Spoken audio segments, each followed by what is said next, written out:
अगर आप सभी को माननीय प्रधानमंत्री जी के द्वारा जारी की गई 17 अक्टूबर 2022 वाली किस्त अभी तक नहीं मिली है तो आप सभी को क्या करना होगा, इसके लिए आपको क्या करना होगा, किस तरह से किस्त मिलेगी, आज की इस वीडियो में हम फुल्ली प्रोसेस बताने वाले हैं। तो बने रहिए वीडियो के अंत तक। लेकिन उससे पहले एक छोटी सी रिक्वेस्ट है, चैनल को सब्सक्राइब कर लीजिए, तो वीडियो को लाइक जरूर कीजिएगा। प्रधानमंत्री जी के द्वारा 17 अक्टूबर को 16,000 करोड़ किसानों के बैंक खाते में पैसे हस्तांतरित किए गए हैं। यह पैसा अगर आप सभी को अभी तक नहीं मिला है तो इसके लिए आपको क्या करना होगा, पैसे किस तरह से मिलेंगे, इसके लिए सबसे पहले आपको अपना चेक करना होगा बेनिफिशियरी स्टेटस की आपको पैसा क्यों नहीं मिला। तो दोस्तों, पीएम किसान का पैसा नहीं मिला है तो आप खुद से पता लगाना होगा कि आपको पैसा क्यों नहीं मिला है।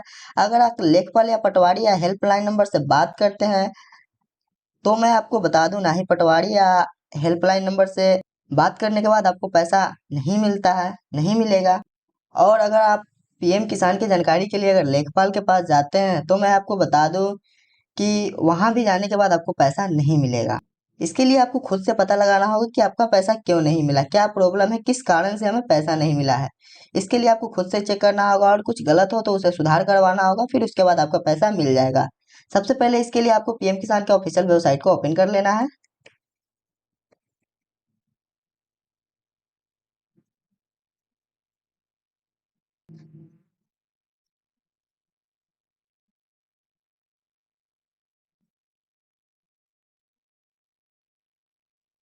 वेबसाइट का इंटरफेस कुछ इस प्रकार का होगा।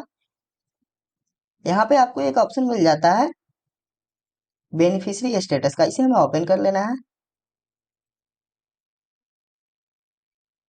यहाँ पे आपको पीएम किसान सम्मान निधि योजना में जो भी मोबाइल नंबर जुड़े हुए हैं वो मोबाइल नंबर या रजिस्ट्रेशन नंबर आप दोनों के माध्यम से चेक करते हैं, तो हमें कोई एक सिलेक्ट कर लेना है।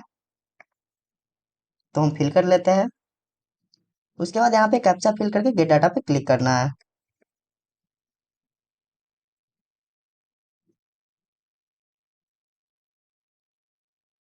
जैसे ही हम गेट डाटा पे क्लिक करते हैं आपका बेनिफिशियरी स्टेटस कुछ इस प्रकार का ओपन हो जाएगा।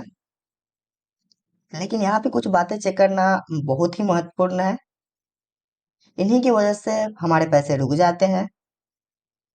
फर्स्ट में यहाँ पे ई-केवाईसी डन होना चाहिए आपका। दूसरा है यहाँ पे आधार डेमो ऑथेंटिकेशन स्टेटस सक्सेस होना चाहिए। थर्ड में यहाँ पे एलिजिबिलिटी दिखा रहा है तो एलिजिबिलिटी यस होना चाहिए, ये भी एक महत्वपूर्ण है कि आप इसके लिए है, योग्य है या नहीं है। आपका यस होना चाहिए, तभी आपको किस्त मिलेगी। थर्ड यहाँ पे ऑप्शन आ रहा है पेमेंट मोड। पेमेंट मोड आधार हो या बैंक अकाउंट हो उससे कोई फर्क नहीं पड़ता है। उसके बाद यहाँ पे बता रहा है पीएफएमएस स्टेटस। यहाँ पे बता रहा है farmer record has been be accepted by PFMS bank. यहाँ पे इसका इनका एक्सेप्ट बता रहा है, लेकिन इसकी वजह से बहुत सारे किसानों को पैसा रुक जाते हैं। अगर ये आपका एक्सेप्ट है तो आपका पैसा आ जाएगा। अगर आपका नोट एक्सेप्ट है, अगर आपका एक्सेप्ट है और अभी तक पेमेंट नहीं आएगा तो इसके लिए इंतजार करना है, पेमेंट आपका आ जाएगा। और जिनका नोट एक्सेप्ट है उनको वो अपने हाल में ही वो अपने बैंक अकाउंट में कुछ अगर एडिट करवाए हुए हैं, करेक्शन करवाए होंगे, इसके लिए उन्हें नोट एक्सेप्ट बता रहा है। जब अगली जांच होगी तो यहाँ पे उनका एक्सेप्ट हो जाएगा, उसके बाद उनका भी पेमेंट आ जाएगा। तो घबराने की कोई बात नहीं है, क्योंकि पीएफएमएस आपके बैंक डिटेल की जांच करता है। अगर हाल में ही आप करेक्शन करवाते हैं कुछ और जब तक उसका वेरिफिकेशन नहीं होता है तब तक आपको अगली किस्त नहीं मिलती है। तो जैसे ही आपका वेरिफिकेशन हो जाएगा उसके बाद अगली किस्त मिल जाएगी।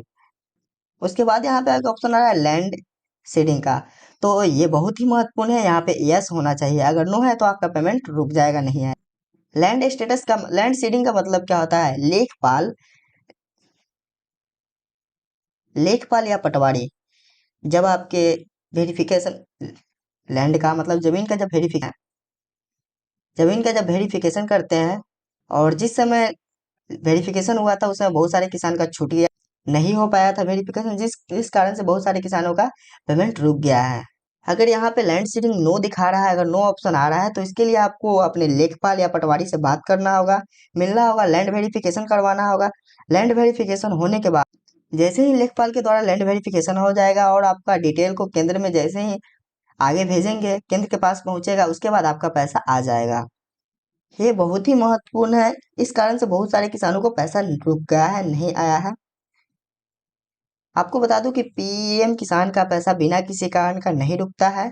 अगर आपका पैसा रुक भी जाता है तो कुछ गलती की वजह से ही आपका पैसा रुक जाता है, और जैसे ही सुधार करोगे इसके बाद आपका पैसा आ जाएगा। अब मेन चीज बात कर लेते हैं।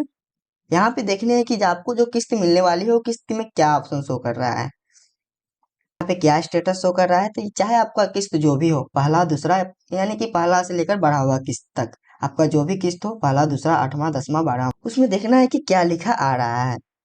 यहाँ पे इससे पहले वाली किस्त में भी पेमेंट प्रोसेस और इस वाली किस्त में भी पेमेंट प्रोसेस लिखा आ रहा है, यानी कि आपका पैसा मिल चुका है या किसी कारणवश रुका हुआ है। अगर रुका हुआ है तो मैंने ऊपर जो कारण बताया, हो सकता है उस कारण से आपका पेमेंट रुका हुआ हो, तो ऐसे में आप जब भी करेक्शन करवाएंगे उसके बाद आपका पैसा आपको मिल जाएगा। और अगर यहाँ पे आपका स्टेटस खाली दिखा रहा है और लैंड सीडिंग का ऑप्शन नो दिखा रहा है, तो समझ लीजिए कि आपका पैसा रुक चुका है। आपको अपने लेखपाल से बात करना होगा, लैंड वेरिफिकेशन करवाना होगा, और जैसे ही लैंड वेरिफिकेशन हो जाएगा उसके बाद आरएफटी साइन होगा, उसके बाद आपका पेमेंट प्रोसेस हो जाएगा, उसके बाद आपकी किस्त जारी हो जाएगी, आपको किस्त मिल जाएगी।